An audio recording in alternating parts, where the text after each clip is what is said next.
Get ça. L'histoire se déroule dans le royaume Grandis, où une guerre en cours a poussé le royaume à sa dernière ligne de défense. Malgré la détermination des soldats, ils sont systématiquement éliminés un par un. Faisant face à peu de résistance de la part de l'ennemi, d'énormes monstres ont déjà escaladé les murs, forçant les soldats à se battre de toutes leurs forces. Pourtant, les orques restent debout, leur corps résiste aux attaques humaines qui échouent à leur infliger des dégâts significatifs. Même les boules de feu les plus puissantes lancées par les magiciens humains sont facilement déviées par les barrières mentales impénétrables des magiciens orques. Pour aggraver les choses, une lumière cramoisie s'abat sur les rangs des orques, leur conférant une puissance écrasante. Ainsi les yeux des orques brûlent d'une fureur menaçante, alors qu'ils se délectent de leur nouvelle force. En assistant à cette scène de première main, Fillon Andéavour, le commandant adjoint du bastion d'Andéavour, est choqué et rempli de crainte. Il réalise que ces orques sont entrés en mode berserker, et il ne reste plus beaucoup de temps avant que la porte sud ne s'effondre sous leur assaut implacable. Bien que le nombre impressionnant de leurs adversaires constitue une menace significative, le véritable combat commencera avec l'arrivée imminente du seigneur orc. Ce seigneur orc est tout simplement différent contrairement à tous ceux qui l'ont affronté, car il possède la rare capacité de la maîtrise de l'aura. En tant que maître de l'ordre du seigneur orc, il peut exploiter et utiliser des compétences d'aura spéciales, ce qui en fait une force redoutable sur le champ de bataille. En quelques instants, les orques ont franchi les murs du château et le désespoir a submergé les défenseurs. Le doute a envahi leurs esprits, se demandant si cela pourrait vraiment être la fin. Mais au milieu du chaos et du massacre impitoyable, une soudaine aura lumineuse se propageait sur tous les soldats tombés. Cette aura mystérieuse émanant d'une figure animée a fait remuer les cadavres et les a fait se lever de leur état de mort au grand étonnement de tous les témoins. Même les orques tombés ont été ramenés à la vie. Stupéfaits par le revirement inexplicable des événements, les cadavres animés lancent une attaque implacable contre les monstres. Malgré les puissants coups d'épée des orques qui pourraient les abattre d'un seul coup, les cadavres se sont relevés une fois de plus, imperturbables et prêts à continuer le combat. Le nombre impressionnant de soldats morts-vivants, y compris les humains tombés et leurs propres frères d'armes déchus, a submergé les orques.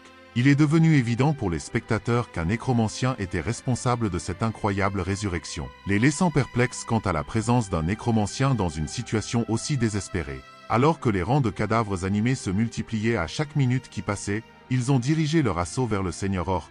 Du côté des orques, le seigneur orc a réalisé que les choses s'étaient retournées contre lui. Utilisant ses compétences orales, il a rejoint la bataille, déterminé à reprendre le dessus. Et simultanément, l'homme mystérieux s'est révélé, conscient que vaincre le seigneur orc avec de simples cadavres animés ne suffirait pas. Le nécromancien aux cheveux verts a donc invoqué ces entités collectées à l'aide de cercles d'invocation. Pendant que le seigneur orc luttait contre l'assaut des cadavres devant lui, un squelette sous le contrôle du nécromancien a saisi l'occasion pour frapper le seigneur orc depuis son angle mort. Cependant, le seigneur orc, étant un maître d'aura, a esquivé l'attaque au dernier moment. Mais juste au moment où le seigneur orc se préparait à riposter, il a été pris au dépourvu par une autre invocation personnelle du nécromancien, qui a suivi avec une attaque par l'arrière, annulant les manœuvres offensives du seigneur orc. Ensuite, le squelette a tenté une autre attaque, mais la compétence du seigneur orc lui a permis d'éviter leur assaut combiné. Cependant, les deux adversaires savaient qu'il suffirait d'une seule ouverture pour renverser la situation. Sentant ce moment, la bête humanoïde a saisi l'opportunité, délivrant un coup puissant qui a projeté le seigneur orc à plusieurs pieds de distance, l'incapacitant et le rendant vulnérable. Pendant ce temps, les spectateurs étaient stupéfaits en voyant l'immensité du monde se déployer devant leurs yeux. Il était vraiment déconcertant de voir un nécromancien possédant une maîtrise exceptionnelle de l'épée prendre part au champ de bataille. De plus, les invocations personnelles du nécromancien se sont avérées plus puissantes que leurs propres soldats, surpassant même la force des orques. La scène était surréaliste alors que le sang de leurs ennemis tombait coulait comme la pluie, laissant les spectateurs choqués et incrédules, peignant leur visage alors qu'ils peinaient à comprendre comment un seul nécromancien avait réussi à inverser le cours de la bataille à lui seul. Et malgré l'interdiction de la magie noire par l'Empire, un sentiment de gratitude émergeait en eux lorsqu'ils réalisaient que le nécromancien et ses créatures les avaient effectivement sauvés d'une mort imminente. Pendant ce temps, le seigneur orc ne pouvait s'empêcher de féliciter le nécromancien, car il ne s'attendait jamais à ce que de simples cadavres puissent l'arrêter. Cependant, il a averti le nécromancien de ne pas penser qu'il pouvait le vaincre avec ça. En réponse, le nécromancien a complimenté le seigneur orc, affirmant sa supériorité sur lui et observant le seigneur orc. Le nécromancien voyait en lui un nouveau compagnon potentiel et un corps utilisable. Avec cette réalisation, le nécromancien a infusé du mana dans son épée et a rapidement bondi vers le seigneur orc. Cependant, le seigneur orc n'était pas impressionné par la silhouette apparemment frêle du nécromancien, alors il a activé sa compétence d'aura et a bloqué la lame pour l'empêcher de l'atteindre, puis il a tranché dans le vif. Cependant, il a bientôt réalisé qu'il s'agissait simplement d'un leurre. Alors, en une fraction de seconde, le seigneur orc a attaqué par l'arrière pour découvrir que son coup était intercepté par un mur d'os émergeant du sol. Et avec cela, le nécromancien réalise que la compétence des orques dépassait ses attentes initiales, alors il décide de tout donner pour sa survie. En tant qu'Andreas Cromwell, et pour protéger ceux qui lui sont chers de cette manière. Activant sa carte maîtresse, le nécromancien créa une armure faite d'os qui renforça ses capacités. Restant ainsi transformé devant lui, le seigneur orc comprit que c'était son dernier combat et l'accueillit avec un sourire. Moi et le nécromancien nous affrontâmes, faisant trembler le sol sous leurs pieds alors que leurs armes s'entrechoquaient, créant des ondes de choc qui se répercutaient dans les environs. Et les spectateurs furent choqués en voyant la puissance destructrice du combat se dérouler devant eux. Cependant, même les plus grands combats doivent prendre fin. Avec encore quelques échanges de coups, les deux guerriers préparèrent leurs attaques les plus dévastatrices, cherchant à mettre un terme définitif au combat, et l'issue de ce choc épique déterminerait le destin des deux combattants et façonnerait le cours de la bataille. Mais avant que toute cette folie ne se déchaîne, revenons quelques mois en arrière, à l'Académie de Rodran, l'académie la plus prestigieuse et la plus nourricière de l'Empire, où des individus prometteurs viennent apprendre. Peu de gens savaient que l'académie servait également de lieu de rassemblement pour ceux qui cachaient leur véritable identité au plus profond de ses murs. Caché derrière un portail, un gars aux cheveux blancs nommé Aaron se trouva frustré par l'incompétence flagrante de son collègue parce qu'Andrea avait oublié où il avait laissé le corps sur lequel il travaillait depuis des semaines, compte tenu de la nature douteuse de leurs activités. Les chercheurs en magie noire et les nécromanciens étaient interdits. Trouver ce corps manquant était d'une importance capitale. Si quelqu'un découvrait leurs activités, ce serait l'heure de l'exécution, sans poser de questions. C'est pourquoi ils devaient mener leurs expériences en secret, à l'abri des regards indiscrets. Ils trouvèrent néanmoins le corps, et après avoir tout mis en place, ils se lancèrent dans un rituel pour réanimer les morts. Malheureusement, leur tentative fut un échec total. Déçu, le gars aux cheveux blancs décida de mettre fin à la journée et ordonna à Andreas de nettoyer et de remonter à l'étage. Andreas se sentait déprimé parce qu'il n'avait rien appris ce jour-là.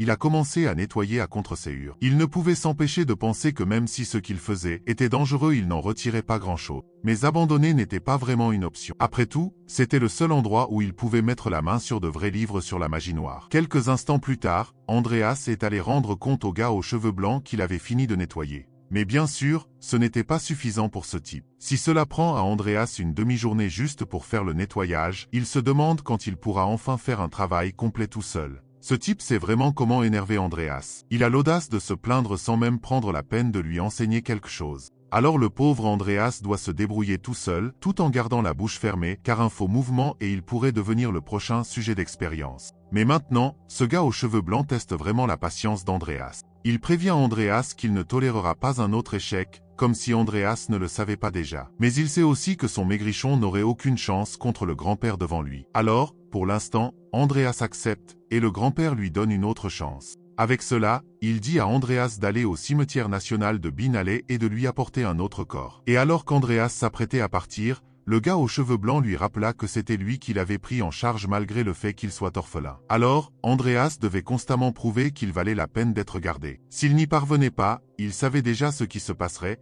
mais Andreas avait atteint sa limite avec ce fils de...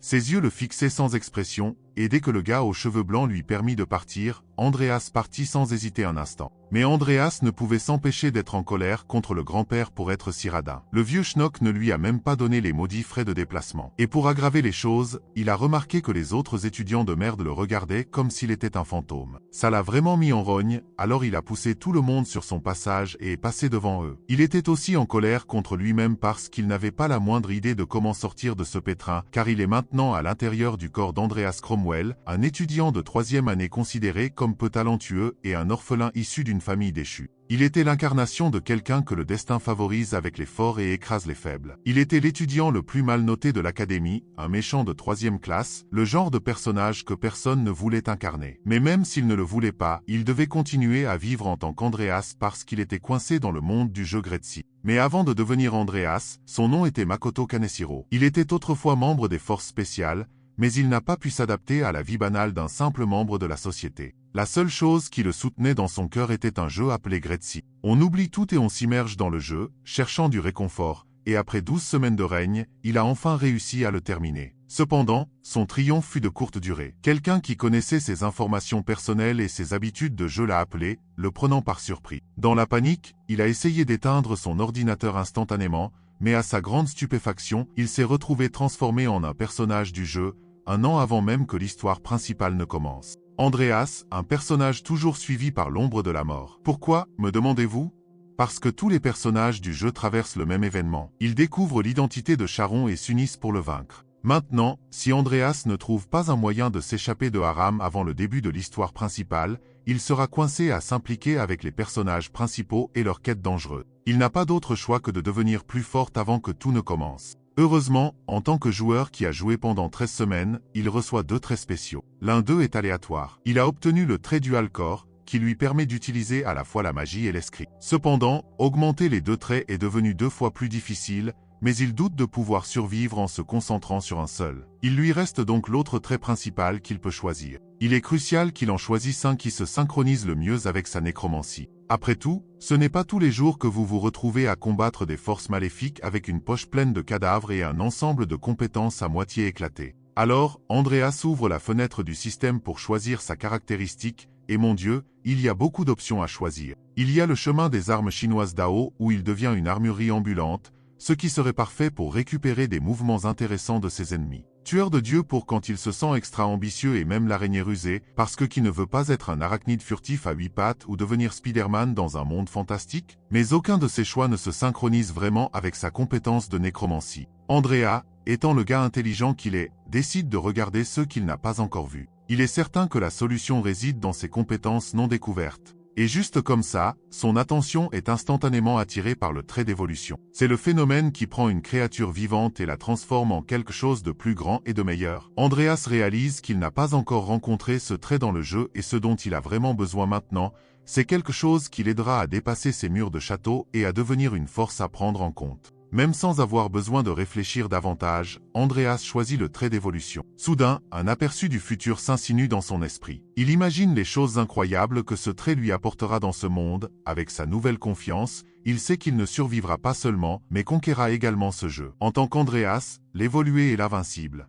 Quelques instants plus tard, Andreas se retrouve dans le dortoir Maple Leaf, assis seul dans sa chambre. Il réfléchit à sa situation actuelle. Il réalise qu'Andreas n'était qu'un petit méchant dans le jeu, mais maintenant qu'il l'expérimente de première main, il se sent incroyablement impuissant. Il peut à peine invoquer un seul sort de magie élémentaire, et son seul atout immédiat est sa nécromancie. C'est pourquoi choisir le trait d'évolution était la meilleure décision qu'il pouvait prendre. Avec détermination dans les yeux, Andreas décide de faire un bref arrêt à la salle de recherche souterraine avant de se rendre au cimetière. Comme il sait qu'il peut se permettre de perdre du temps, il doit devenir plus fort le plus rapidement possible, non seulement pour l'événement à venir, mais aussi parce qu'il sait qu'il y a d'innombrables personnages dans ce jeu qui peuvent le tuer, en plus de l'héroïne. Lorsqu'Andreas pénètre dans l'installation de recherche souterraine, il est déçu de constater que les livres à l'intérieur ont des titres horribles qui pourraient instantanément le tuer s'ils étaient découverts.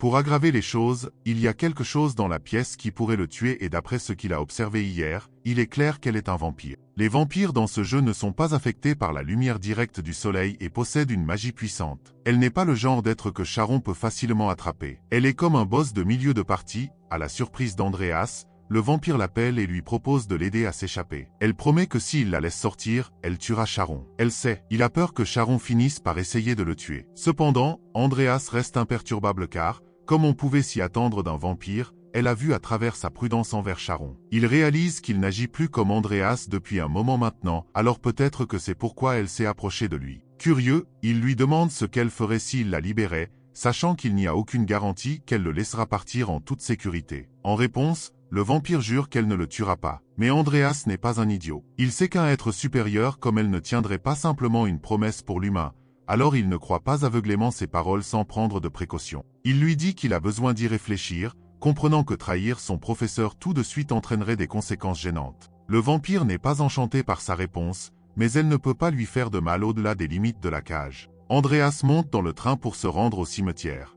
Il admet que l'offre du vampire est tentante, mais il décide de privilégier la recherche sur les vampires avant de prendre des décisions hâtives. Peut-être qu'il y a un livre quelque part qui peut lui donner des conseils sur la façon de les gérer. Peu de temps après, le train est arrivé à la gare de Hartfell, Andreas a débarqué et s'est dirigé directement vers le cimetière. Cependant, il a rapidement réalisé que, en raison du corps de faible qu'il habitait actuellement dans ce foutu jeu, il était facilement à bout de souffle. Il réalisa alors qu'il devait renforcer sa force physique pour gagner de l'argent. Finalement, il arriva au lieu où les mages noirs rassemblaient leurs cadavres, le cimetière national. Heureusement, il se souvenait vaguement d'un endroit que seuls les charognards connaîtraient avec confiance. Il s'approcha du gardien et déclara qu'il venait de chez Génie, se présentant comme son troisième petit-fils pour sceller l'accord. Il déclara fièrement qu'il avait apporté 13 iris azur. Le gardien fut convaincu par l'astucieuse d'Andreas, il lui permit donc d'entrer dans le cimetière. Après être entré dans le cimetière, Andreas retrouva le fossoyeur, qui semblait soulagé qu'il soit arrivé juste à temps. Comme promis,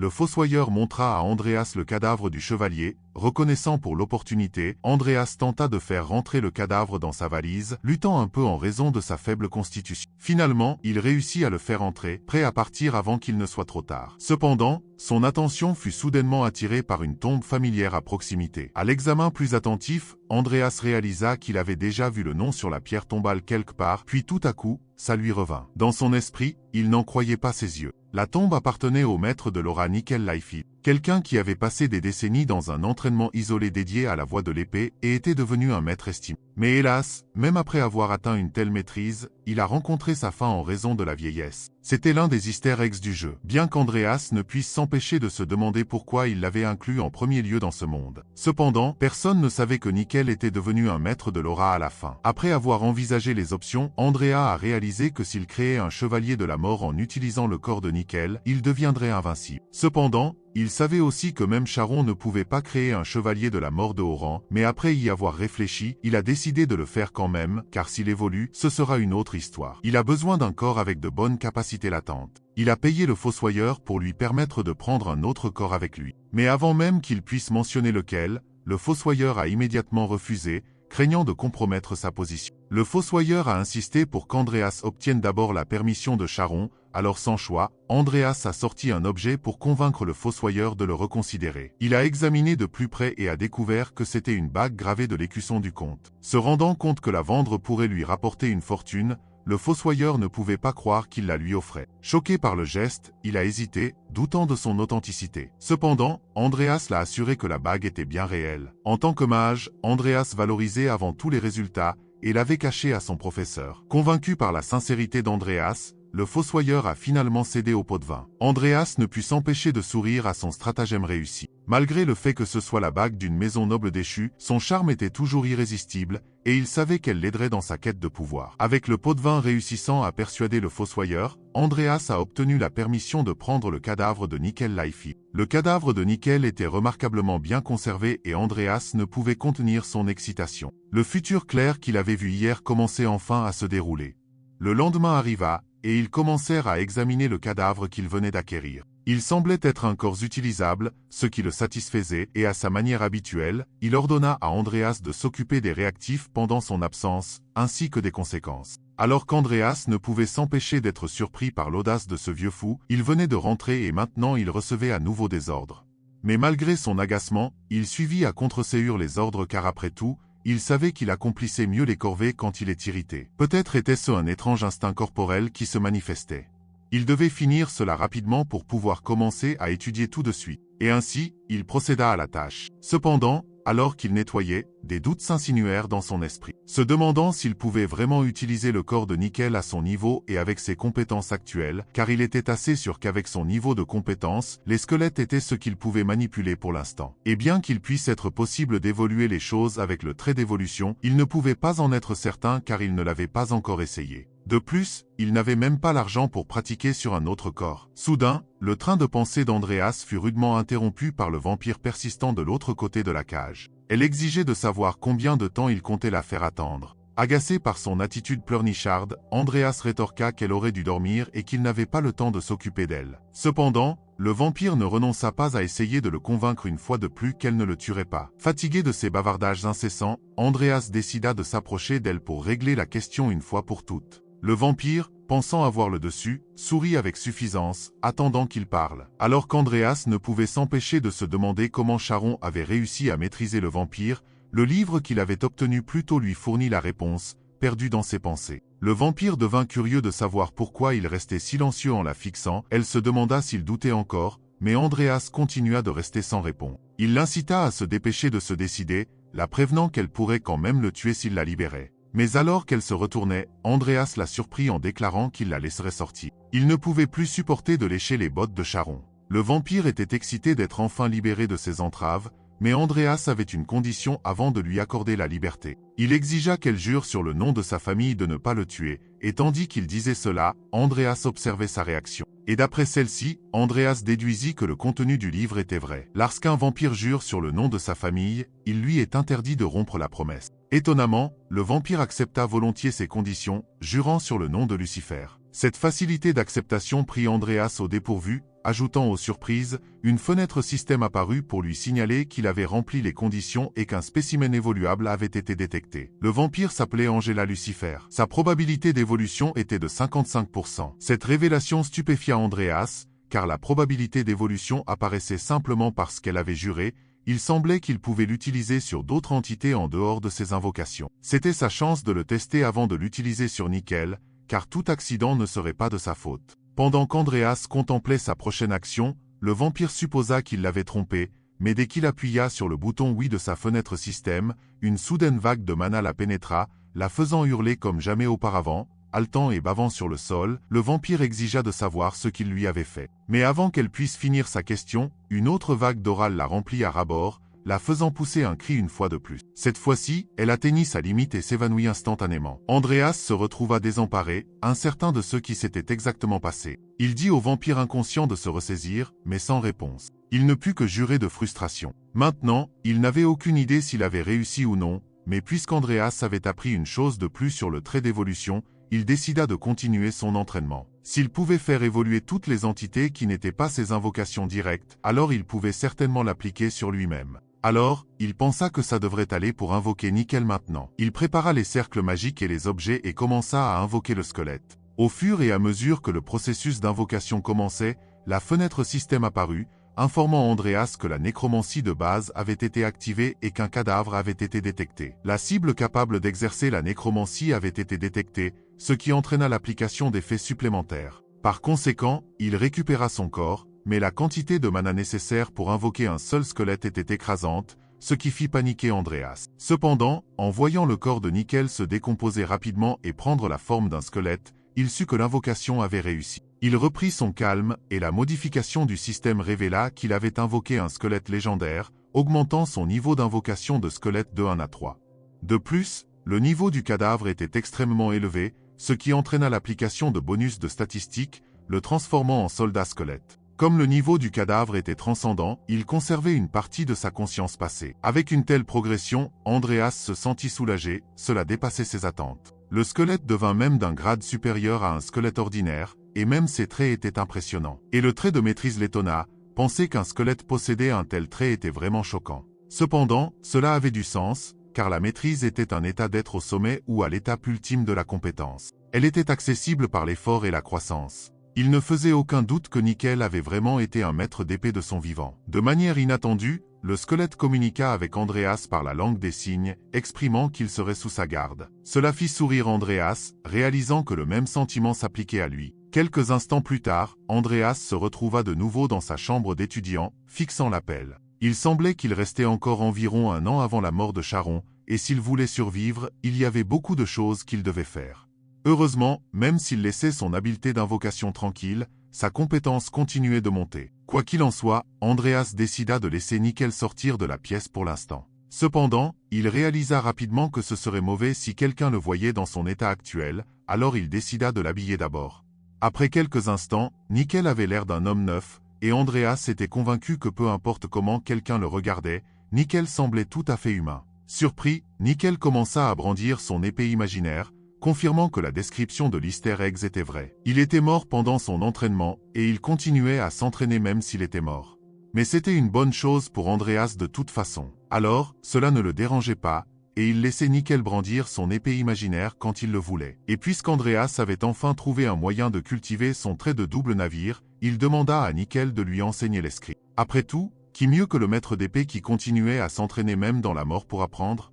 Et ainsi, Nickel commença à enseigner à Andreas comment manier l'épée correctement, Tandis qu'Andreas essayait de suivre ses instructions, il remarqua que son corps grinçait comme jamais. Il ne pouvait s'empêcher d'être reconnaissant envers Nickel de lui avoir appris comment gérer un corps comme celui-ci. C'était un peu comme avoir un maître aura fou comme professeur avec cette nouvelle connaissance. Andreas avait hâte de voir l'avenir. S'il était correctement enseigné, il serait capable d'utiliser à la fois l'aura et le mana, n'ayant plus besoin de choisir l'un ou l'autre. Après tout, il avait le trait de double cœur, qui lui permettait d'utiliser à la fois le mana et son cœur et son dantéan, même s'il savait que cela serait difficile à développer. Il croyait qu'une fois passé les premières étapes, il deviendrait plus fort que quiconque. Tout comme le grand empereur Edmund, celui qui a fondé l'Empire. Cependant, son train de pensée fut brusquement interrompu par une pincée de Nickel. Andreas fut surpris et demanda pourquoi il avait fait ça. Nickel expliqua qu'Andreas devait se concentrer car il était maintenant le professeur et qu'il serait en mode strict. Avant qu'Andreas puisse continuer à se concentrer, il se demanda comment la prise de Nickel pouvait être si forte alors qu'il n'était qu'un tas d'os. Après tout, il était membre des forces spéciales, donc l'entraînement physique devrait être un jeu d'enfant pour lui. Mais alors qu'il réfléchissait à cela, Nickel le piqua à nouveau, faisant crier Andreas une fois de plus. Plus tard, Andreas s'assit pour savourer une tasse de thé après sa séance d'entraînement, puisqu'il avait manqué les cours ce jour-là et avait laissé sortir Nickel. Il se demandait dans quelle mesure sa compétence en nécromancie avait augmenté. En ouvrant sa fenêtre système, il fut surpris de voir qu'elle avait augmenté d'environ 2 points en seulement 5 heures. Elle progressait plus rapidement que prévu, compte tenu du fait qu'elle aurait dû ralentir après avoir atteint le grade de débutant. Alors qu'il réfléchissait à cela, il réalisa que Charon ne l'avait pas appelé depuis un moment. Cependant, le vampire avait toujours la même apparence, alors Andreas supposa que Charon n'avait rien découvert. Le processus d'évolution prenait plus de temps que prévu, mais il supposait que tout se passait bien. Mais une fois de plus, son train de pensée fut interrompu, cette fois par Nickel qui s'entraînait sans relâche. Il balançait son épée en bois sans arrêt, et Andreas ne put s'empêcher d'admirer la détermination de Nickel, même s'il savait qu'en tant que squelette, il ne ressentait pas la fatigue. Avec cela, Andreas pensa que s'il avait des potions, il pourrait aussi s'entraîner tout en se soignant indéfiniment. Cependant, étant un gros fauché, il ne pouvait pas se les permettre. Mais s'il les fabrique lui-même, il peut probablement dépenser moins pour les avoir. Cependant, ce n'est pas aussi facile que dans le jeu, donc même s'il connaît les ingrédients nécessaires, il ne connaît pas le ratio spécifique. Et il ne serait pas sage de gaspiller ses ressources aveuglément comme un maniaque. Il en conclut donc qu'il vaut mieux pour lui d'assister d'abord à certains cours pour combler ses connaissances et avoir une meilleure chance de concocter une potion avec succès. Lorsque le jour suivant arriva, il se rendit directement à son cours. Mais avec sa simple présence, les autres pensaient du mal de lui, et ils pensaient cela car sa famille était déjà ruinée. Il n'était donc pas logique pour eux qu'Andreas continue d'assister à leur école. Néanmoins, Andreas se fichait de ce qu'il disait, alors il endurait, et il n'était pas là pour se faire remarquer après tout. Il passa donc tranquillement à sa place en évitant une certaine personne sans causer de remous. Peu après le début du cours, le professeur Vauban commença sa conférence sur les herbes médicinales intermédiaires. Andreas fut initialement soulagé de constater que les conférences semblaient correspondre au contenu et aux événements du jeu. Il attendait avec impatience la partie sur les taux de mélange, anticipant des informations familières. Cependant, son excitation se transforma en choc lorsque le professeur discuta d'une potion de renforcement physique avec de nombreux effets secondaires qui ne correspondaient pas aux connaissances d'Andreas issues du jeu. Perplexe, Andreas se leva et leva la main pour poser une question. Le professeur lui donna la permission, et Andreas demanda pourquoi le professeur n'avait pas inclus l'extrait de Honpichi et la matière de l'écorce des racines dans la potion. Sa question surprit tout le monde dans la salle. Cependant, son professeur s'avéra être un taré de naissance. Au lieu de fournir une réponse significative, il répondit avec moquerie, suggérant que s'il voulait ajouter cela, il devrait faire une soupe à la place, ce qui fit éclater de rire les autres étudiants aux dépens d'Andreas. Mais malgré les railleries, Andreas resta inflexible. Il savait que les ingrédients qu'il avait mentionnés étaient nécessaires pour créer un renforcement physique. Il supposa que peut-être cette recette avait été découverte. Pourtant, après l'incident, la conférence continua normalement, mais Andreas se sentit déçu. Il avait pris la peine d'assister au cours, pour se rendre compte que ses connaissances dépassaient ce qu'il avait appris là-bas. Il conclut qu'il serait peut-être préférable pour lui d'étudier seul. Après tout, il avait réalisé qu'il avait été fou d'attendre beaucoup du cours, mais il ne savait pas que sa question avait attiré l'attention d'un autre étudiant, quelqu'un qu'il avait activement essayé d'éviter. Quelques instants plus tard, dans le département de recherche des terrains de l'académie, Andreas se retrouva à lutter pour préparer des potions avec succès. Malgré la connaissance des recettes, il lui manquait une méthode fiable et continuait à échouer dans ses tentatives. De plus, le coût des matériaux était plus élevé que prévu, et il craignait de faire faillite s'il continuait ainsi. Il ne put s'empêcher de penser à quel point ce serait bien si quelqu'un pouvait l'aider, mais il rejeta rapidement l'idée, croyant que personne ne prendrait la peine d'aider une personne aussi minable que Lawson lui-même. Andreas fut pris de court lorsque la porte s'ouvrit soudain, révélant une jeune fille aux cheveux blancs qui semblait le chercher. Sa présence le déconcerta. Pourquoi un personnage jouable était-il venu ici, et pas n'importe quel personnage jouable, mais le seul personnage jouable qui était un génie en préparation de potions, Lucia Everlast? C'était encore plus surprenant étant donné qu'Andreas savait qu'il ne devrait pas être associé à quelqu'un comme Lucia. Et maintenant, il ne pouvait que maudire sa malchance, car même s'il assistait aux cours sans rien en retirer, ses problèmes continuaient d'augmenter. Il savait que se rapprocher d'une personne qui le tuerait à l'avenir serait dangereux. Heureusement, il maîtrisait le riz négatif. Il décida donc de la laisser tranquille, espérant qu'en l'ignorant, elle finirait par partir. Mais les tactiques d'Andreas pour ignorer Lucia se révélèrent inefficaces, car elle continuait à interagir avec lui, montrant de la curiosité pour ses expériences. Il essaya de la repousser en prétendant que c'était un secret et en se détournant, mais Lucia ne se laissa pas décourager aussi facilement. Après tout, elle ne pensait pas qu'un garçon comme Andreas ferait le premier pas. Elle prit donc l'initiative et lui proposa d'étudier ensemble. Avant que vos pensées coquines ne s'emballent, parlons des rangs et du monde du grand péché dans ce monde où les talents et leurs rangs sont des facteurs importants. Et voici un fait amusant, plus le nom est court, plus le talent est puissant. Par exemple, le mouvement représente le niveau le plus élevé des capacités physiques, tandis que la maîtrise du mouvement serait un niveau en dessous. En parlant des rangs, il existe actuellement 5 rangs au total, allant du plus bas, pauvre, au sommet les rangs de génie tant convoités.